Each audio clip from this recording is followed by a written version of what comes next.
বিভিন্ন পাচলিৰে নদন বদন এখন পাচলি বাৰী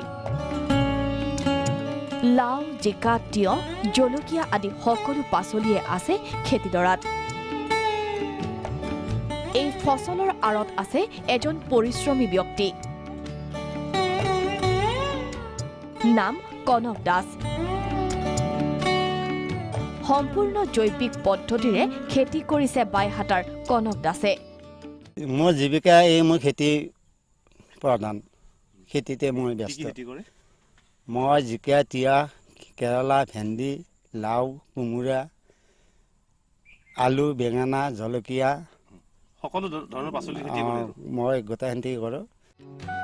উৎপাদিত সামগ্ৰী বিক্ৰী কৰি বছৰি উপাৰ্জন প্ৰায় 50,000 পৰা 60,000 টকা ইয়াৰ উপৰিও ধান খেতি আৰু গাখীৰ বিক্ৰীৰে উপাৰ্জন কৰে কনক দাসৰ পৰিয়ালে তেওঁ প্ৰতিটো মুহূৰ্ততে সহায় কৰে তেওঁৰ পত্নীয়ে এই উপাৰ্জনৰ দ্বাৰাই ছজনীয়া পৰিয়ালটোক ভৰণ পোষণ দি আহিছে কনক দাসে এইজন উদ্যমী কৃষক এতিয়া বহুতৰে বাবে আদৰ্শ বাইহাটাৰ পৰা ৰাতুল ডেকাৰ ৰিপৰ্ট প্ৰাগ নিউজ